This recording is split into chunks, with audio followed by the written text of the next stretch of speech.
Selamat datang di kuliah Fisika Dasar 2 bersama saya Hari Mahardika, staf pengajar FMIPA ITB. Hari ini kita akan melanjutkan pembahasan mengenai gerak melingkar partikel bermuatan yang akan fokus kepada aplikasi dari gerak melingkar ini. Namun sebelumnya kita akan review dulu. Dari segmen sebelumnya sudah kita dapatkan bahwa partikel bermuatan itu akan menghasilkan gerak melingkar dalam satu bidang apabila arah gerak dan juga arah dari medan magnet yang mempengaruhinya itu orientasinya saling tegak lurus, sehingga percepatan atau gaya magnet yang dihasilkannya juga memiliki komponen yang tegak lurus terhadap arah V maupun B. Nah, kalau misalnya arah dari V dan B ini sejajar, maka dia tidak akan menghasilkan gaya magnet. Nah, yang umum adalah kalau misalnya V dan B ini memiliki sudut tertentu. Dia dalam satu bidang tapi memiliki sudut tertentu. Nah, misalnya kita punya ilustrasi seperti berikut, di mana V dan B ini seperti dalam satu bidang yang sama, namun orientasinya itu memiliki sudut V.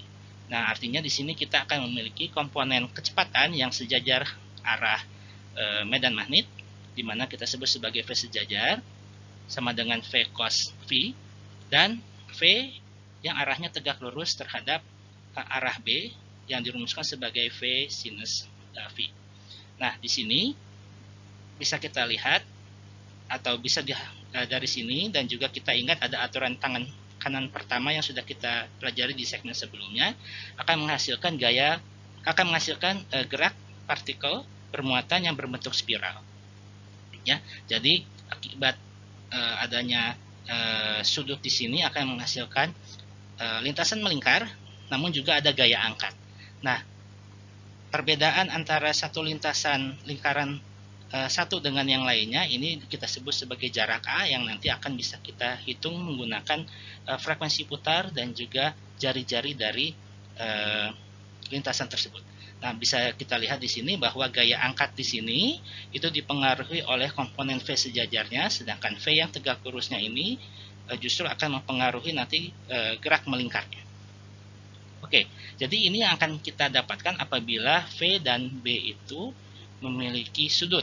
Jadi tidak tegak lurus, namun memiliki sudut tertentu, sehingga dihasilkan lintasan spiral. Namun, yang sering digunakan dalam beberapa aplikasi di laboratorium misalnya, itu justru adalah apabila gerak dari partikel itu tegak lurus terhadap arah dari medan magnet. Nah, bisa kita lihat di sini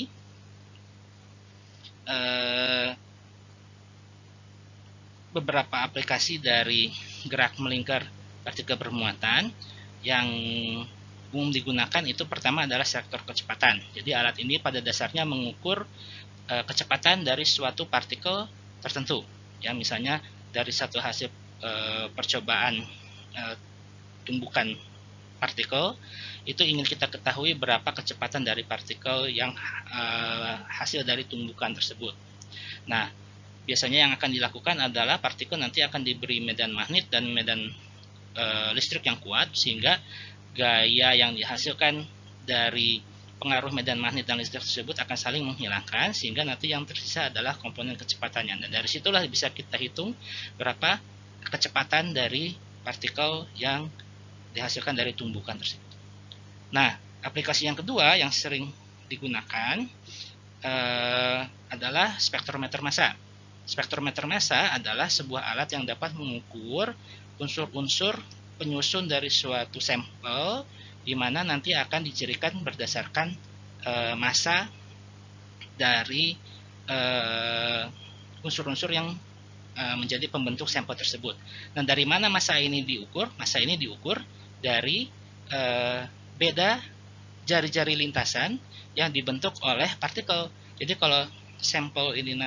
kalau misalnya nanti sampel ini dimasukkan ke dalam alat dan dia nanti ditembakkan dari sumber ion tersebut dan dia dipengaruhi oleh medan magnet, maka unsur-unsur yang pembentukannya itu nanti akan menghasilkan jari-jari yang berbeda.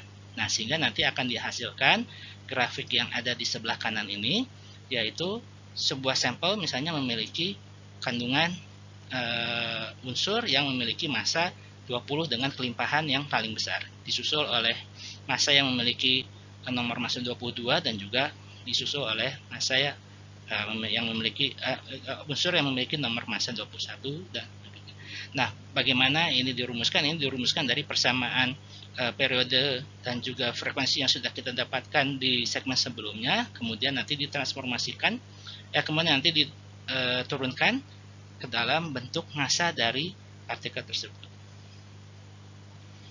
Terima kasih atas perhatiannya. Nanti kita akan lanjutkan di segmen selanjutnya mengenai gaya yang dihasilkan dari arus listrik. Terima kasih.